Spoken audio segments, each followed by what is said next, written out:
The growing gap between rich and poor Americans is one of the biggest challenges facing the country. Get this, the richest 1% controls more wealth now than at any time in more than a half century. And that's a concern cited by every leading Democratic presidential candidate. And a recent bipartisan survey found that most Americans, 61%, think it's a problem. But how big of a problem, and what does wealth inequality really look like in this country? We found that most people have no idea. You want to talk about wealth inequality? No? All right. The topic may be everywhere on the campaign trail. You want to talk about wealth inequality in America? Not really. But off it? Not so much. Hey, you want to talk about wealth inequality? Oh, another time. We'll catch you later. So? We got some free pie here. Free pie? We turned America's economic pie into a real one. This is the American pie. And found a lot more people willing to address a simple question. Who gets what? We have 5 plates. Alrighty. This represents everybody in America. Okay. So you've got your wealthiest 20% all the way down to your poorest 20%. And that is the American pie. The pie itself represents about $98 trillion of household wealth in America. We asked people to dole it out as accurately as possible. I guess start off with 2 slices. On the wealthiest? Okay. Yeah. How many pieces of the pie would you put on the middle class? Put 4. 4, all right. That's the middle class. Let's do half a piece to the poorest. Like right in the middle there? Yep. Okay. Perfect. So we're going to have to move some of the wealthiest to the lower class. How much? 2 pieces. To the lower middle? Lower middle class. Okay. So can I show you what reality looks like? Not like this, obviously. Unfortunately not. No one was even close. So it's actually 9 pieces of pie. Wow. Yeah. 90% of the wealth is right here in the top. That's terrible. Now, the upper middle class and the middle class, they share 1 piece. So these guys, they've got about 80% of a piece. They get 20% of a piece. And then the lower middle class, they've got 0.3% of a piece. Yeah, they have some crumbs there. There you go. That's what they get. And the poorest, they have no pie. In fact, they have less than no pie. They actually have a bill for pie. They're in pie debt. They owe pie. People in the poorest 20% are, on average, more than $6,000 in debt. It's very sad. Yeah? It's very sad. It's very depressing. I grew up here. Really? Uh-huh. That was me. Let me show you something else.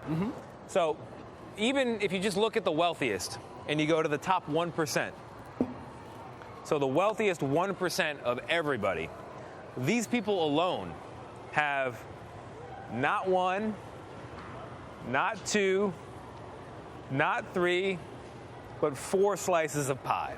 What do you think? I want to know who these people are. Is that what you expected? Not at all. Disturbing. This election cycle, It's time for a wealth tax. Elizabeth Warren and Bernie Sanders have promised to redistribute the pie, with a special tax on fortunes $50 million and up. The wealthiest people in this country will start paying their fair share of taxes. And polls show most Americans support the idea. They should be giving a lot of that over here. Do you think there should be an extra tax on the super wealthy? Why not? They could afford it. Yes, they should. Will it happen? Probably not. No, you're not hopeful. Not everyone is on board, as we found talking to people near some of the biggest yachts at the New York Boat Show. That's against sort of the American way. John Sheffield and Mark Tedford run an investment firm in Connecticut. They oppose the idea of a wealth tax. It would be a total disaster. I'd actually like for them to continue to promote it because they won't get elected in that way. Wealth redistribution is always popular amongst the masses who don't have the wealth and not popular amongst the 1% that do. Well, So it's popular, but it doesn't make economic sense to me. So help me understand that, because you're acknowledging that there is some unfairness here. There's a lot of people with not much, and there's a small fraction of people with a lot. Right. I guess the alternative is, do we need a socialist economy where everyone has the same? That doesn't make sense either. A lot of people who have a lot have earned it and made it. They've started their own companies, they've grown businesses, they've worked hard, they've gotten good degrees, they've gone to school. They may have had more opportunity than others, but there's other people who just haven't done that.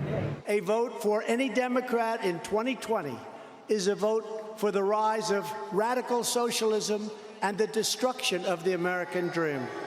The political fight will continue. I have nothing else to offer but pie. I'll take it. But at our little table, redistribution was a hit. If I'm going to take a piece, it will be from the excess. Okay. I'll take that pie over there. This pie over here? You want the rich pie? Yeah. Pumpkin pie. Rich people pie. Yeah, they like that pie. We got the American pie here. There as it well. is, but you didn't bring a knife We've not or a divided fork. it up. Well, in the commercial break, we'll divide it up. Why not sweet potato? Well, this was better for mixing and for moving it around on those plates. But I have to serve this American pie, this economic pie, with a glass of cold water, and that is as follows: a wealth tax, according to researchers at the University of Pennsylvania, might actually slow overall economic growth, which is why those folks at the end at the boat show are opposed to it. I thought it was interesting when he said that having an opportunity may be part of the problem, and I think it's not just the opportunity, but when you point out how hard it is to get out of poverty.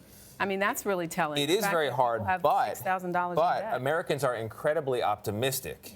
So they actually overestimate how likely it is that they're going to go from where they started to rich. So why would they support a wealth tax? But the other significant thing is that gap between rich and poor has been growing consistently for years now. It has been growing. So it looks like the playing field is favoring one side. So I do hope Marco Rubio is right. We don't have haves and have-nots in this country. We have haves and soon-to-haves. All right, to see what the wealth gap looks like in terms of real money, not just pie, go to our website, cbsthismorning.com.